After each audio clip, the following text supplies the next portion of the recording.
Hi there. I'm excited to introduce you to SparkPost Signals, our suite of dashboards and tools to provide data-driven, actionable, and predictive insights to simplify email expertise.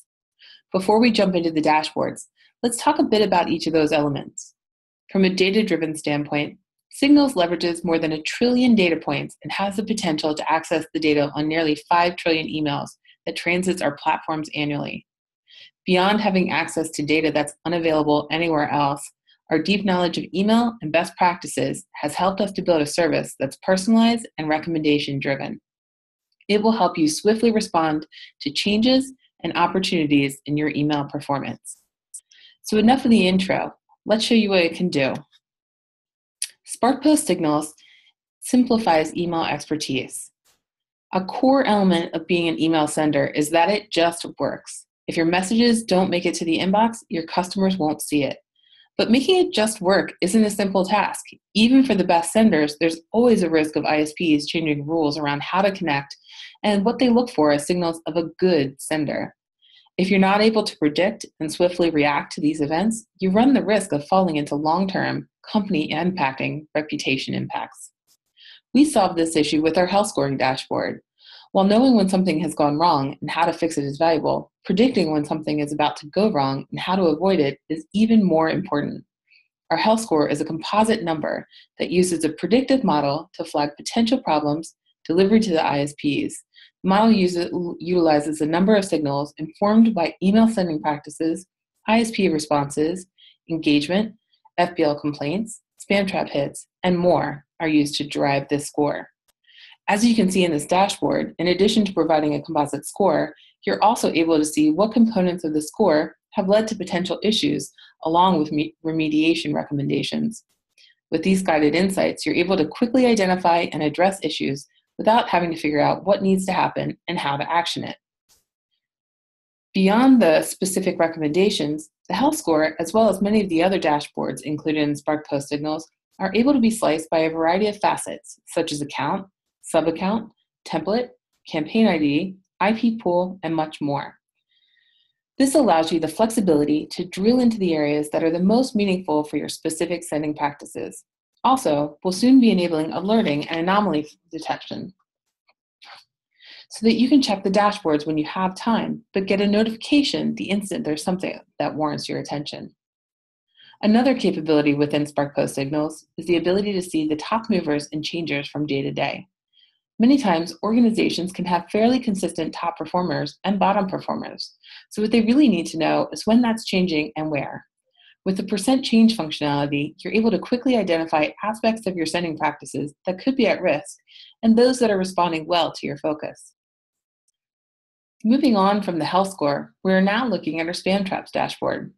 Spam trap hits are an indicator of poor list hygiene and list procurement practices. They can also be an indicator of a bot or some other malicious activity within your sign-up flow. With our spam trap network, we're able to provide broader coverage of your traffic and deeper insight than other providers because we see all of your traffic versus just the part that's potentially hitting a trap network. As an important note, we do not share the contents of this network. Not only is that an ethical issue, but since it's primarily a tool to alert users to list hygiene and best practices issues, suppressing these addresses would defeat the purpose of this list. In the engagement by period cohort dashboard, we look at the impact of sending to unengaged versus engaged recipients. This type of analysis is important because recipient engagement heavily influences inbox placement with ISPs. It impacts opens and unsubscribes, as well as provides a view into your customers' potential fatigue with your organization. Unengaged and fatigued recipients should be removed as a best practice to avoid deliverability problems. Here we see that the group of recipients who most recently engaged with prior messages accounts for 60% of the engagement from the current stage send. What would you be able to do with this type of information? That's answered by drilling into the propensity to engage dashboards a little bit further. This view flips the historical engagement cohort view on its head. Here we're looking at what the likelihood of a recipient who fits into each of your engagement cohorts, newly mailed, recently engaged, semi-recently engaged, never engaged, and more, and helps determine what their likelihood is to engage with the mail today. Values could vary tremendously by email stream and industry, but the thing to look for here is trends, so you can get an idea if you're losing the plot with your users.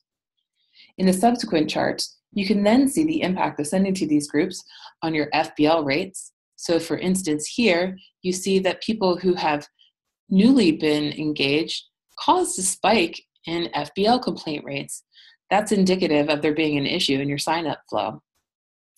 Additionally, you can also look at your unsubscribes and be able to drill into the cohort view there as well.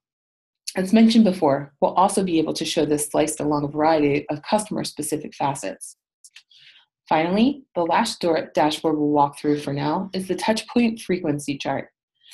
I mentioned a bit earlier that it's important to understand the impact of sending to engaged versus unengaged recipients and how that can impact your overall reputation as well as your relationship with your customer. With the touchpoint frequency dashboard, you're able to understand how email sending cadence affects recipient fatigue as well as their propensity to engage. This dashboard visualizes the mean number of engagements, including opens and click-throughs, over the past 30 days against the frequency of email sends. This chart shows a peak at 15 emails in a 30-day period. Thereafter, the variance starts to increase and the number of recipients that receive more emails start to drop off. One important note is that the impact of cadence varies across industry, message streams, seasonality, and more. So testing the rate cadence across the rate facets will be really important. And touchpoint frequency analysis helps you do just that by looking at historical data to infer what may work in the future. You're able to more easily design and validate frequency experiments. There's so much more to come with SparkPost signals, and we can't wait to share it with you. If you would like to learn more about how to simplify the time-consuming process of identifying and connecting the dots between multiple performance signals in your email health so that you can send smarter emails, please reach out. Happy sending!